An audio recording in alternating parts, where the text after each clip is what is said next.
dalam konteks Indonesia muhasabah itu sudah jadi perilaku ya. Karena dulu orang tua saya, guru-guru saya kalau ngandani itu, bayangkan kalau kamu jadi dia. Jadi misalnya kita mentang-mentang atasan, otoriter sama bawahan. Bayangkan kalau kamu jadi yang bawahan itu kayak apa? Laukun tamakanah, kalau orang Arab bilang, bayangkan kalau kamu di posisi dia. Makanya guyonannya orang-orang Indonesia itu kan orang ngaramkan judi gitu, bareng dikasih tahu. Tapi yang menang anak jenengan, alhamdulillah. Ternyata ngaramkan itu karena ada anaknya. Kalau anaknya yang menang ya seneng. Meskipun itu guyonan, tapi saya punya padanan itu dalam kitab Hikam. Nabi Ibrahim itu Khalilur Rahman, tentu bencinya minta ampun sama yang namanya maksiat. Suatu saat beliau diterbangkan di alam malakut. Itu kalau di Hikam saya halaman 15 juga. Saya masih ingat betul. Mungkin kalau Anda beda halaman karena beda cetakan atau enggak punya kitabnya. Atau punya tapi tidak bisa baca. Nah itu jadi berbagai kemungkinan. Atau punya tidak bisa baca tapi dianggap jimat. Atau digo pencitraan. Banyak itu kaji-kaji tidak bisa baca kitab tapi di ruang tamunya kitabnya besar-besar. Pencitraan itu, tapi ya bagus lah, nggak apa-apa untuk syiar. Setelah diterbangkan di alam malakut, diperlihatkan sama Allah, ada orang pezina, ada orang syaribul khomri, ada orang mabuk, ada orang macam-macam. Allah tanya sama Nabi Ibrahim, bagaimana pendapat kamu Ibrahim tentang mereka yang maksiat? Kata Nabi Ibrahim, ya Allah habisi saja mereka hidup di bumi engkau, makan rezeki engkau, kemudian mereka tidak taat sama engkau. Singkat cerita di fase itu, saya ulang lagi di fase itu, Allah nurutin. Sampai sekian peristiwa, mungkin 3 atau 4. Sudah, setelah sekian tahun Nabi Ibrahim lupa peristiwa itu, kemudian beliau diminta menyembelih anaknya. Ini versi kitab Hikam. Memang versinya banyak tentang kenapa Nabi Ibrahim disuruh menyembelih anaknya. Ketika mau menyembelih anaknya, Nabi Ibrahim ragu. Huwa samratu fuadi. Anak saya ini buah hati saya, kenapa engkau suruh menyembelih? Terus kata Allah, apa kamu tidak ingat ketika kamu saya angkat di alam malakut, kemudian kamu usul bunuh-bunuh, saya tidak mempertimbangkan usul Anda, tapi kenapa sekarang saya merintahkan kamu mikir? Gitu. Terus, ya karena ini anak saya ya Allah. Terus kata Allah, rumang samu sumpukkan mata ini gak gawean kau sing gawe kowe enak wae usul mata ini. Sebenarnya saya yang bikin, kemudian Anda enak aja usul membunuh. Semenjak itu Nabi Ibrahim itu di eranya itu asfaqun nas, orang paling sayang sama manusia. Karena kadang kita keras itu ya kebetulan itu udah anak kita, ada keluarga kita. Cara orang Jawa itu kan gitu ya, kalau ada perempuan terus macak yang macam-macam pakai sepeda motor cowok terus wah itu luput suwo, semoga-moga gini. Tapi setelah dikasih tahu, niku ponakane jenengan, semoga-moga selamat. Jadi jangan-jangan kemarin ahli ma'asi itu kebetulan itu tidak keluarga kita. Kalau keluarga kita yang pernah salah pada kita, semangat kita mintakan maaf. Jangan-jangan kita didikte hukum sosial gitu. Jadi orang yang salah kebetulan itu orang yang menservis kita, atau keluarga kita, atau orang dekat kita. Jangan-jangan semangat kita mintakan ampun. Tapi kalau sama orang lain kebetulan musuh kita semangatnya minta itu kena adab. Nah ini yang nggak boleh dalam Islam. Islam mengajarkan niru Rasulullah SAW, Nabi itu rahmatal lil alam. Bahkan kemarin saya ngaji virtual sama beberapa habaib. Ada Habib Ali Al-Jufri dari Mesir ya. Ada Habib Alwi dari Kuitang, ada Habib Nabil Al-Musawa. Dari sekian habaib itu saya masih ingat diantaranya yang didawuhkan rahmatan lil alamin itu ketika Nabi adahu kaumuh, disakiti oleh kaumnya, dan itu mereka masih kafir semua. Itu mereka dapat doanya Nabi, Allahumma hdi qaumi fa innahum la ya'lamun. Kayak apa baiknya Nabi, orang yang menyakiti, yang melukai ya, tapi Nabi masih berdoa, Allahumma hdi qaumi fa innahum la ya'lamun. Sayyidina Umar dapat doanya Nabi itu ya khina kana kafiran, ketika masih kafir didoakan, Allahumma aizzal Islam bi Umar. Itu ketika masih kafir. Itu pelajaran bagi kita bahwa yang sedang tidak cocok pun itu berdapat doa kita. Ya doa supaya kondisi kita baik, hari tambah baik. Karena agama ini saya berkali-kali bilang limangka nayarjuwa wal yaumil akhir. Agama ini diperuntukkan bagi yang selalu punya harapan pada Allah Subhanahu wa taala. Saya cerita muhasabah ini tentang hubungan kita dengan Allah. Di Indonesia itu banyak orang fasik, banyak orang nakal. Ya di mana-mana orang nakal itu ya mayoritas, wa aksaruhum fasikun. Tapi berkahnya harapan. Mungkin saya kira nakal sok benda, mungkin saya kira sholat sok ben sholat, mungkin sekarang belum sakho, belum dermawan, suatu saat dermawan. Barokahnya itu kefasikan ini dianggap sementara. Sedang fasik, sedang tidak benar. Karena kiai-kiai kita, para guru-guru kita, para habaib utamanya itu mesti bilang semoga husnul khotimah. Nah barokahnya doa itu semoga husnul khotimah itu menjadikan satu pola sosial. Yang sedang fasik ini masih diharapkan jadi lebih baik, jadi lebih baik. Sehingga kita tidak ngambil sikap ekstrim yang ingin menghabisi atau ingin mengadili, tidak. Karena selalu kita punya harapan. Dan agama ini limangkan erjuwa hawal yuk. Bayangkan itu kalau yang nakal itu anak kamu, pasti kamu nggak ingin kan langsung dapat azab, dapat apa. Padahal kita semua jadi tokoh ini abul kulli, bapak dari semuanya. Sehingga ketika Rasulullah SAW jalan-jalan kemudian melihat perempuan sedang menyalakan api. Kalau apinya mati ditiup, anaknya dijauhkan. Nanti kalau sudah jauh dari api, anaknya digendong lagi. Terus kata Rasulullah, matur ke semua sahabat, Aro'aitum anna hadih tarihatan waladaha alan nar. Apa kamu berpendapat bahwa perempuan ini akan melemparkan anaknya ke neraka? Tidak ya Rasulullah. Tidak akan seorang ibu melemparkan anaknya ke api. Terus kata Rasulullah, Allahu arhamu min hadih biwaladiha. Allah lebih rahman, lebih rahim dibanding orang tua ini kepada anaknya. Ini yang harus kita kenalkan terus, kita kampanyakan terus, supaya orang hubungannya dengan Allah itu nyaman, asyik. Sehingga dengan demikian selalu ada harapan bahwa yang sedang nakal ini suatu saat tobat. Kita tidak boleh menghukumi pasti begini, pasti gini, itu tidak wilayah kita. Itu juga yang dicontohkan Rasulullah SAW. Secara lahir Nabi itu nggak berkenan sama Wahsy, karena Wahsy itu salahnya salah fatal karena membunuh ahabban nasi ila Rasulillah, yaitu membunuh Sayyid Hamzah. Jadi ketika Wahsy tobat, Nabi itu terima tobatnya. Dan ketika beliau dengan basariyahnya agak siap ketemu Wahsy karena harus ingat Sayyid Hamzah, basariyahnya diturutin. Oke, kamu iman, saya turutin, tapi jangan sering ketemu saya. Karena kalau ketemu kamu, saya masih ingat sama paman saya, Sayyid Hamzah. Kita bisa ngelola seperti itu. Kita tidak cocok sama orang, bagaimanapun mereka umat Rasulullah SAW, kita tetap mencintai mereka. Misalnya kalau beda agama, mereka sama-sama orang Indonesia, kita mencintai mereka atas nama warga Indonesia.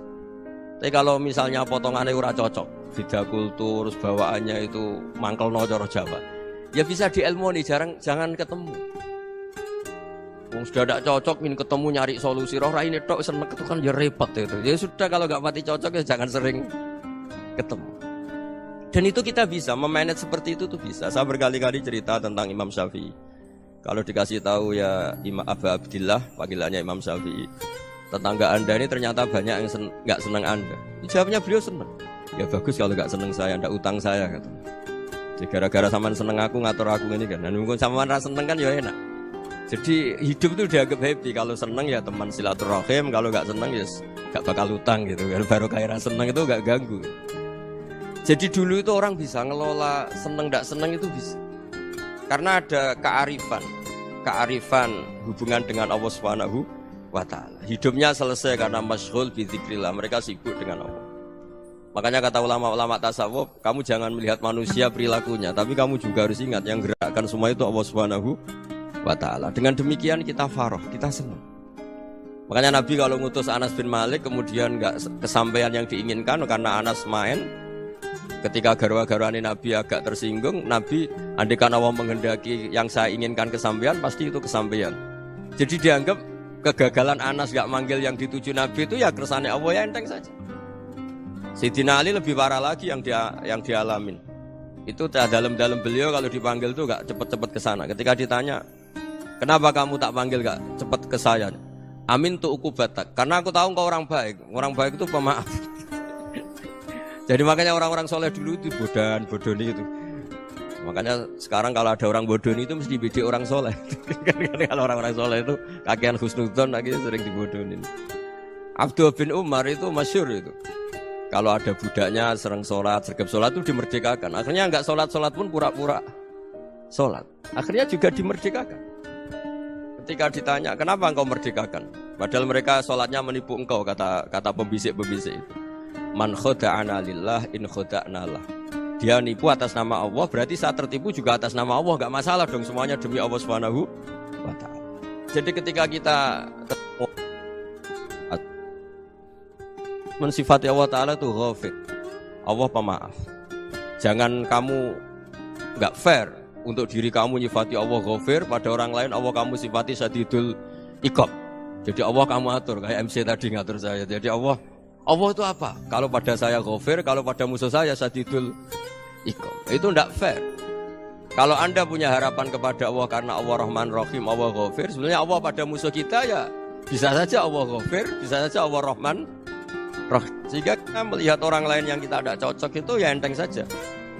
Itu min ummati Rasulillah sing tanaluhu syafa'atuh, tanaluhu sa'atu rahmati, tanaluhu fair. Jangan dengan kita kayak mesti dapat rahmat.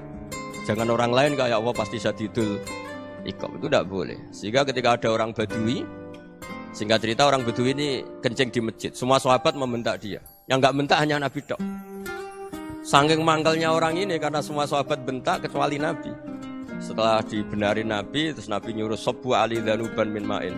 Setelah disucikan masjid itu, dia berdoa keras sekali. Allahumma arhamni wa Muhammadan wa la tarham ma'ana ahadan. Ya Allah, yang berhak dapat rahmatmu hanya saya dan Nabi Muhammad, yang lainnya jangan. Karena yang lainnya tuh jengkelin, gitu aja saya salah dimarah-marahin. Jadi kalau kamu doa terbatas ya kayak orang Bedui ini, kayak orang Arabi. Apa kata Nabi? Laqad tahajjarta wasi'an. Allah yang rahmatnya luas menjadi kamu sempitkan.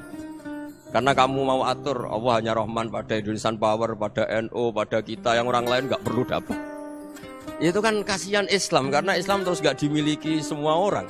Allah gak dimiliki semua orang, Rasulullah gak dimiliki semua orang, karena dipek NU, dipek ormas tertentu, dipek gak boleh seperti itu. Gak boleh takhasyar tawasian, kata Nabi, gak boleh mempersempit zat yang rahmatnya itu luas.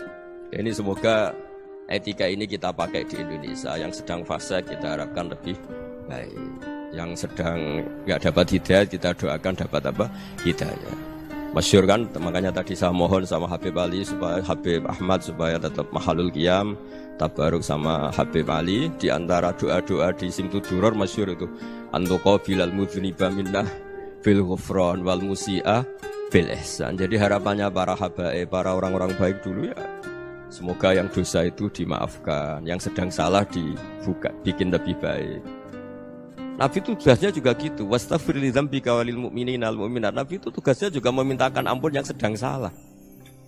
Nah, ini cobalah jadi etika kita, muhasabah kita. Jadi muhasabah itu cara berpikir kita set, kita pikir ulang. Ternyata semangatnya seorang nabi itu wastaghfir li dzambika walil mu'minun. Semangatnya itu memintakan ampun. Orang ahli tafsir tahu semua kalau Nabi itu tidak mungkin dosa. Jadi itu khitabun nabi wa urida bihi ummatu, itu khitab Nabi, tapi yang dimaksud itu umatnya, karena Nabi tidak akan mengalami dzambun, tidak akan mengalami dosa. Sekarang enggak, kadang-kadang kita ini kalau orang lain salah itu semangat. Kalau di perusahaan ada teman salah, apalagi pimpinan salah itu seneng, barokahnya salah bisa ganti kan gitu. Jadi kalau mungkin di dunia tokoh juga gitu, barokahnya ada tokoh salah, kita yang jadi populer sendiri, tidak boleh seperti itu. Kita harus salimus sodri di jami'il muslimin. Jadi ini harus dilatih. Saya tadi matur sama Habib Ahmad, latihan kita jadi hidup. Nabi itu kalau resep jadi wali itu kata Nabi gampang. Kata Nabi, kalau kamu ingin disenangin Allah, ya sudah. Kalau kamu asbahta wa amseta gini-gini, perasaan kamu, kata Nabi, jangan punya perasaan ghil sama orang muslimin. Itu sudah wadzalika min sunnati. Makanya Nabi ngendikan la yablughni ahadun an ahadin syai'an. Ada yang baca la yuballighni ahadun an ahadin syai'an. Seseorang jangan melaporkan ke saya tentang salahnya yang lain. Fa inni akhruju ilaikum wa ana salimus sadri. Karena saya ingin ketemu sampean semua dalam keadaan salimus sadri, tidak punya perasaan apa-apa. Karena kalau nurutin pembisik, nurutin informasi itu ya repot, karena orang pasti sepihak. Ada kiai yang top, datang ke kampung-kampung ning desa-desa. Kata yang seneng itu punya akhlak. Oh itu bagus orang besar datang ke kampung-kampung. Kata yang enggak seneng, oh itu jobnya kiai kecil kok diambil, itu kan ya kasihan itu kan sudut pandang. Makanya saya sering bilang, akal kita ini cukup untuk mentasdik Rasulullah SAW. Meskipun perasaan kita kadang orang Jawa itu beda. Saya berkali-kali bilang sama peneliti dari Jogja, kenapa sih Gus para nabi itu kok poligami istrinya banyak? Nabi Dawud katanya itu berapa? Nabi Sulaiman malah jumlahnya agak terbatas. Nabi Muhammad itu paling sedikit. Saya tanya gini, perempuan itu orang lemah, jadi kalau nolong orang satu gimana baik, kalau nolong orang dua ya lebih baik, ya sudah kira-kira seperti itu. Paling tidak akal kita masih tahu kalau orang baik itu kan mesti baik, nolong orang satu baik, nolong orang dua ya lebih baik, nolong orang tiga lebih baik. Tapi kalau kamu orang nggak baik, satu saja kamu terlantarin, kamu miskinkan, kamu ya tinggal diukur kan. Kalau orang baik nambah baik, tapi kalau orang buruk tambah buruk. Nah itu akal. Akal kita bisa menganalisis kenapa sih nikah itu ada yang poligami, ada yang enggak. Sudah ukur saja diri kamu. Misalnya kayak saya elek keriting, rabi terus, memperbanyak wong elek. Orang perilaku netok raine dadi elek kabeh gitu. Tapi nak kowe ku ganteng, alim, ganteng, sugih. Anake ganteng-ganteng, berhubung kowe saleh ahli swarga kabeh. Mertua yo bangga karena karir kamu meyakinkan. Ini mertua kamu aja gak bangga mau nambah. Ipar gak bangga, mertua gak bangga, desa kamu yang kamu wayai juga gak beda dengan Nabi ketika nikah Juwairiyah itu gak ada pernikahan sebarokah Nabi dengan Juwairiyah itu asharu Rasulillah. Di situ habis perang banyak tawanan gara-gara jadi besanya Nabi langsung dibebaskan semua karena asharu Rasulillah. Sekarang besanya Kanjeng Nabi. Dulu Abu Sufyan mangkelnya bukan main sama Nabi. Gara-gara putrinya dinikah terus langsung jadi. Kalau kamu kan enggak, nikah satu, nikah lagi, satu kampung musuh kamu. Karena istri pertama ya cemburu, yang kedua agak bangga. Wah itu selesai itu. Di dunia wal akhirah. Maksud saya, nganalisis Islam itu harus pakai akal. Dan akal yang dipakai, ini saya bawa ke kitab Ihya, adalah pikiran-pikiran para ulama. Makanya ketika Imam Ghazali ketika ditanya, fakaifa bi muslimin fasikin asawwaha fi jami'i amri. Kalau kalian ketemu orang fasik, orang Islam tapi fasik, perilakunya enggak ada yang benar. Kata Imam Ghazali jawabnya lucu, aneh. Ma min muslimin illa wa islamuhu ta'ah. Tidak ada orang Islam kecuali dia mau Islam, membenarkan Allah dan Rasul itu sudah taatnya dia. Kok kamu tidak bisa melihat taatnya dia? Dia pikirannya kan ini pemabuk, ini tukang apa. Tapi kata Imam Ghazali, sebenarnya kamu masih bisa berpikir positif. Ma min muslimin illa wa islamuhu ta'ah. Tidak ada seseorang Islam ketika dia milih Islam itu pasti ada taatnya, yaitu tasdik pada Allah dan tasdik kepada Rasulullah SAW. Jadi dengan pola seperti itu, maka di antara guru-guru kita yang modern ya di era Mbah Maimun, di sini ada Habib Ahmad. Habib Salim syair yang sering dibaca beliau adalah ada orang munajat sama Allah, ini cerita munajat. Itu orang itu ngendikan gini, ana mutnibun, ana mukhtiun, ana asi. Huwa rahimun, huwa ghafirun, huwa afi. Ya Allah, saya mukhti, saya orang yang salah. Ana mutnib, saya orang yang dosa. Ana asin, saya sering maksiat. Tapi engkau ya Allah, engkau ghafir, pemaaf. Engkau rahim, maha pengasih. Engkau afin, yang mudah memaafkan. Kata orang ini, ya agak kurang ajar, tapi saking senengnya sama Allah. Qobal tuhunna salasatan bisalasat. Ya gini saja ya Allah, sifat engkau diadu dengan sifat saya. Engkau Tuhan, Gusti, enggak boleh kalah gitu. Terus wasatahliban ausofu ausofi, dan kau pasti pemenangnya gitu. Jadi ada orang rayu Allah dengan cara seperti itu ya ada ya. Saya ini manusia, salah saya banyak. Engkau ampunannya banyak. Engkau Tuhan, Gusti, enggak boleh ampunan Anda, ampunan engkau kalah dengan salah saya. Enggak boleh Tuhan kok kalah. Jadi untuk supaya orang punya harapan gitu. Banyak juga wali-wali yang jadab ketika datang ke makam Rasulullah SAW. Itu kalau dongo ya agak kacau sebetulnya, cara syariat agak kacau. Ya Allah, engkau punya dua pilihan. Jika engkau menjadikan saya soleh, surah habibuk, yang senang kekasihmu, yaitu Rasulullah SAW. Tapi jika engkau menjadikan saya fasik, surah adubuk, yang senang itu setan. Monggo jenengan mau menyenangkan kekasih jenengan, mau menyenangkan musuh jenengan, monggo. Jenengan bebas kok memilih. Dan mestinya Allah ya senang menyenangkan kekasihnya. Jadi ya, intinya Allah dipaksa untuk menjadikan dia orang soleh gitu. Jadi kayak kemarin itu bagus ya. Kuliah ke sini itu sama Habib Ahmad. Saya pertama enggak mau, lama-lama Habib Ahmad. Ini gimana Gus? Orang taunya saya dekat jenengan, kalau enggak kasil saya malu. Waduh. Ini kayak doanya wali yang tadi. Enggak punya pilihan. Enggak ada pilihan. Jadi saya mohon muhasabah itu dimulai cara berpikir. Makanya di sini sebetulnya teks Ini supaya dapat barokahnya Ihya. Ini kitab yang disenangi para habaib, para ulama. Sebetulnya teks di muhasabah itu redaksinya gini ya, yang lengkap. Hasibu anfusakum qabla an tuhasabu wazinuha qabla an tuzanu wa tahayya'u lil ardil akbar. Jadi ada kata wazinu, jadi ukur. Perilaku Anda ini diukur, ditakar. Misalnya kita sebagai suami kan ya punya hal-hal yang kita tidak ideal. Cara wong Jawa mesti pesek. Cara rezeki ya pas-pasan. Dan kita juga kalau makanya enggak boleh tanya istri begini, apa saat cinta pertama Anda? Pasti Anda kecewa. Orang jadi istri hanya korban terakhir itu. Sudah. Karena orang kalau ngelamar kemana-mana gak jadi, yang jadi istri itu pasti korban terakhir itu. Jarang istri pilihan pertama, jarang. Ayo semua yang nikah. Rata-rata itu pilihan Anda pertama Pak, dari sekian ditolak di mana-mana terus. Ya perempuan terakhir. Kamu juga korban terakhir. Itu wali-wali dulu kalau ngandani kita itu sederhana. Antal ini masyhur diceritakan Habib Zain bin Semit dalam kitab Al-Manhajus Sawi. Anta lam tajid min nafsika kullama turid. Fa kaifa turidu min ghairika kullama turid.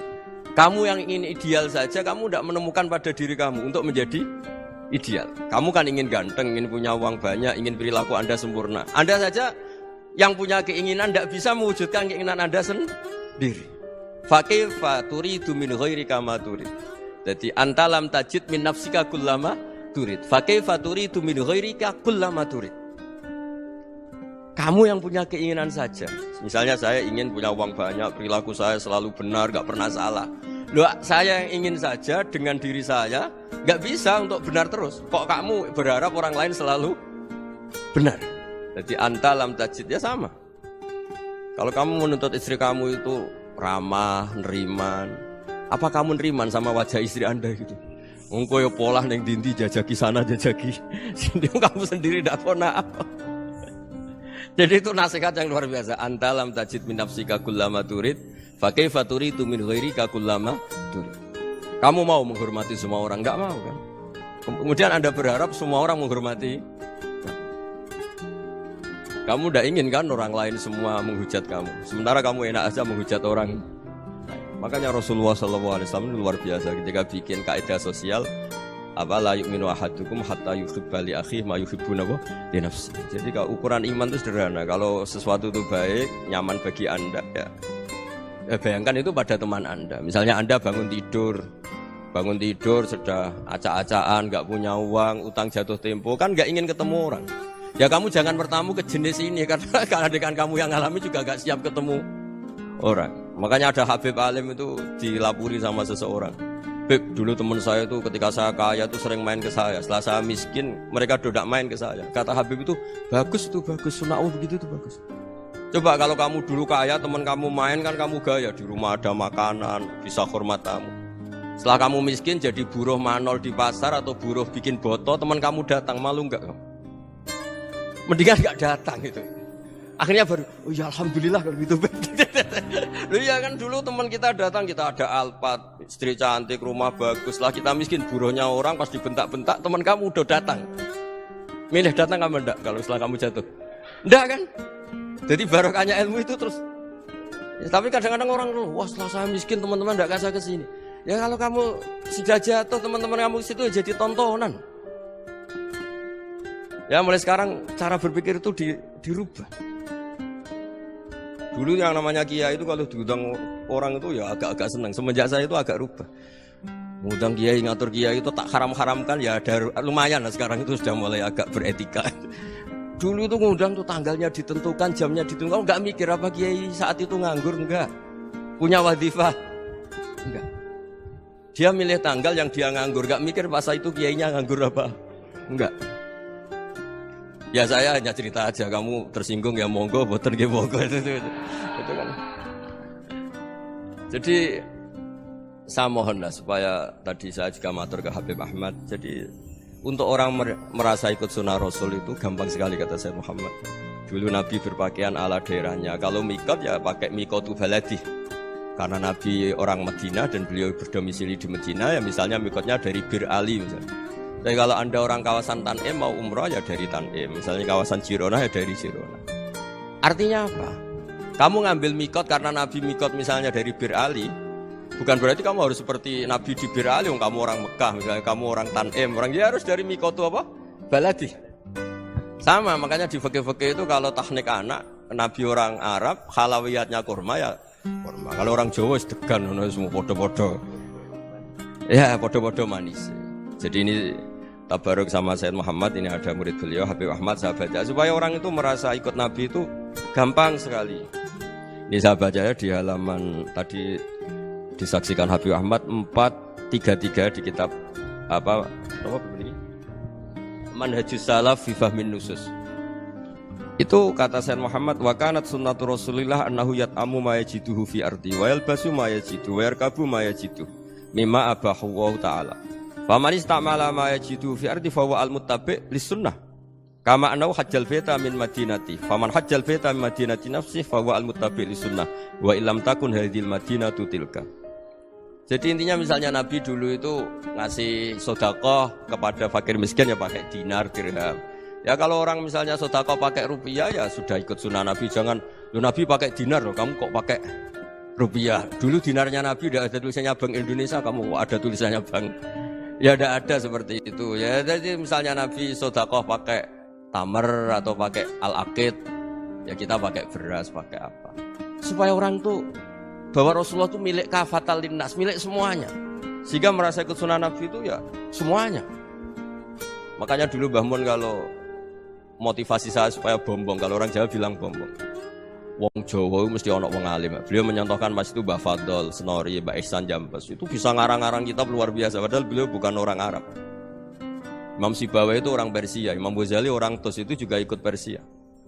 Kata Imam Mun, wong sing ora Arab lah mesti untuk jatah alim kata beliau. Karena Nabi itu diutus kafatal linnas. Nah ini kalau orang yang alim itu Arab tok berarti tidak ada perwakilan dari Afrika, dari Asia Tenggara, dari mana-mana. Makanya karena Nabi statusnya itu kafatal linnas. Jadi kita harus bangga sebagai Muslim, sebagai orang Indonesia karena misalnya Wali Kutub dulu terkenalnya hanya ada di Yaman, di mana.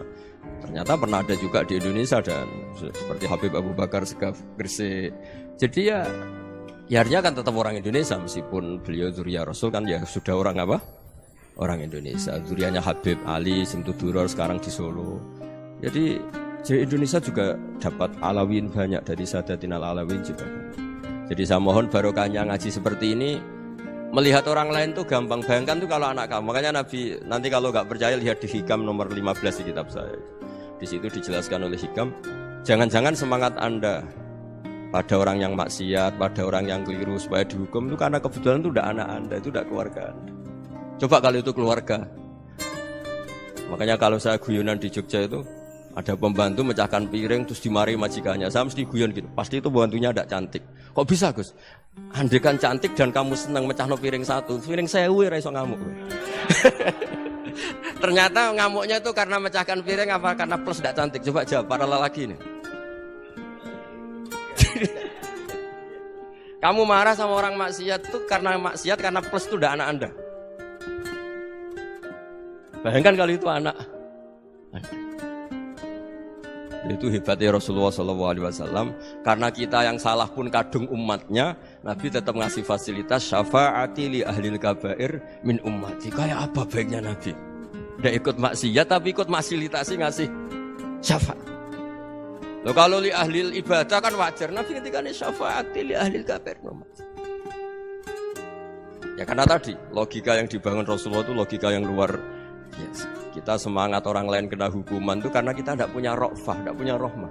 Coba kalau Rasulullah yang bil mu'minina ra'ufur rahim, semangatnya itu mendoakan supaya tobat, mendoakan diampuni. Dan itu juga yang diperintahkan oleh Allah Subhanahu wa taala, wastaghfir li dzambika walil mu'minina wal mu'minat. Ya semoga barokahnya ngaji ini, barokahnya Habib Ahmad, barokahnya Maulid Simtuduror, barokahnya semua kitab Madaih, Tibak Berjanji semuanya, barokahnya Ikhya, barokahnya Said Muhammad, barokahnya guru kita semua, Mbah Maimun, bapak saya. Kita ini ngikuti manhaj, ya, ngikuti apa? Manhaj. Saya sering didhawuhi Mbah Mun, kenapa ihdinas siratal mustaqim bukan siratoka? bukan jalan engkau ya Allah. Karena Allah itu enggak bisa kamu tiru. Allah itu tidak tidur, tidak makan, tidak kesel, tidak capek. Yang bisa ditiru itu siratal ladzina an'amta alaihim. Yang bisa ditiru manusia ya niru manusia.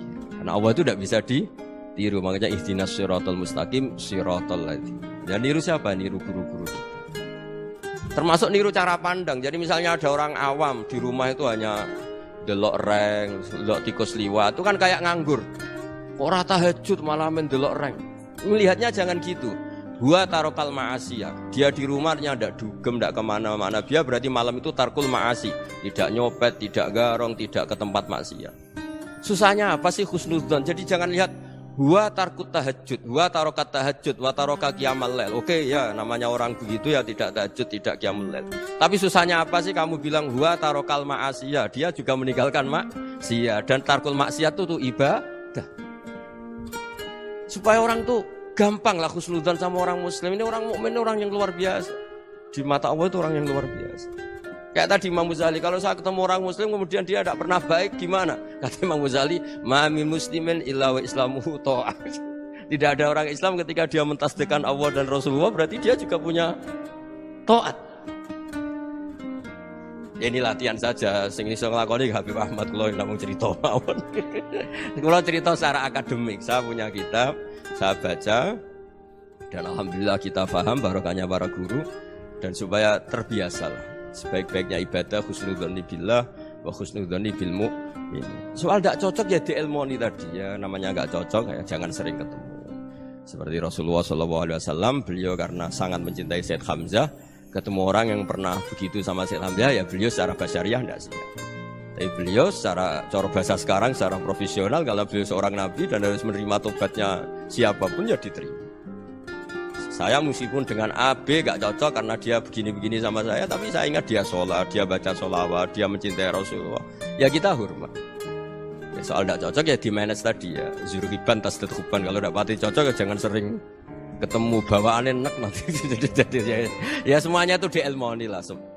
Makanya ngendikane Ma'ruf Al-Qurhi ada yang baca Al-Kharqi, mangqala fil yaumi salasa marrat wa marham ummata Muhammad kutiba minal abdal. Karena semangat mencintai siapapun satu hari sering baca marham ummata Muhammad wa ma aslih ummata Muhammad wa ma tajawaz an ummati Muhammad, itu mesti kutiba minal abdal. Dia pasti termasuk wali abdal. Maksudnya semangat mencintai ya dilatih lah. Misalnya Indonesia Power atau PLN, andai kan tidak ada PLN tuh kayak apa? Orang nggak bisa ngaji, nggak bisa aktivitas. Ya barokahnya ada PLN, barokahnya jasanya. Kita sadar, tidak semua kebaikan kita ini memenuhi keinginan orang banyak. Orang banyak ingin listrik, ingin saluran apa, dan itu kadang yang mewujudkan orang lain atau kelompok lain. Ya karena itu manfaat ke orang lain ya kita doakan. Karena khairun nas anfa'uhum linnas. Sehingga kita terbiasalah ngakui orang lain. Seperti semangatnya Rasulullah SAW, semuanya itu didoakan, semuanya diinginkan kebaikannya. Bahkan Nabi gak putus asa sampai di akhirat. Ketika Nabi lain sudah putus asa karena sudah akhirat, sampai dimintai syafaat semuanya bilang nafsi, nafsi. Karena merasa semuanya gak punya nyali di depan Allah. Karena ini sudah akhirat, sudah finish. Tapi apa Rasulullah? Analah. Ya udah, saya sanggup mensyafaati kalian. Terus kata Nabi, fa'atiyal arsya. Saya mendatangi aras fa'akhiru lahu sajidan, saya sujud wa ahmaduhu bima hamida 'allamaniha rabbi. Kemudian saya tetap muji Allah dengan pujian yang terus menerus. Padahal sudah di akhirat, sudah finish. Nabi dimintai syafaat masih sanggup. Karena Nabi tahu akhirat tidak bisa mendikte Allah, tidak bisa. Allah terus bilang, ya Allah ini akhirat, engkau sudah tidak boleh mensyafaat, tidak bisa. Allah tidak bisa diganggu akhirat. Allah tidak boleh dibatalkan rahmannya oleh akhirat. Allah tetap Rahman Rahim abadal abad. Dan Nabi tahu itu. Makanya kata para ulama, fa Muhammadun ahmadu min ghairihi. Jadi Nabi Muhammad namanya dua yang terkenal. Sebenarnya banyak yang terkenal dua, Muhammad sama. Ketika Nabi punya nyali memuji Allah di akhirat atau sudah di akhirat, itu fa Muhammadun ahmadu min ghairihi. Ketika Nabi lain sudah tidak punya nyali muji Allah karena sudah akhirat, Nabi Muhammad tetap berani muji Allah di saat seperti itu. Makanya ahmadu di situ kata ulama itu af'al tafdil, fa Muhammadun ahmadu min ghairihi. Kanjeng Nabi lebih memuji Allah di saat yang Nabi lain sudah tidak punya nyali untuk muji Allah di saat itu. Makanya kata Nabi, fa'akhiru lahu sajidan wa ahmadhu bima hamida 'allamaniha rabbi.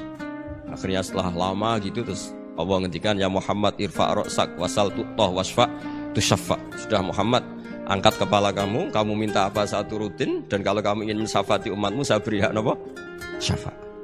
Nah, semoga semangat itu juga menjadikan kita munajat bahwa rahmat Allah tidak terbatas, harapan juga tidak terbatas. Mungkin yang sedang nakal ya kita katakan sedang, jangan terus kamu pastikan wah ini mesti suul khotimah, mesti tidak orang baik. Tidak, agama ini liman kana yarjuwa wal yaumal akhir, selalu bagi yang punya harapan. Ya, mugi-mugi dapat barokah semua. Mantul dengan kata wassalamualaikum warahmatullahi wabarakatuh.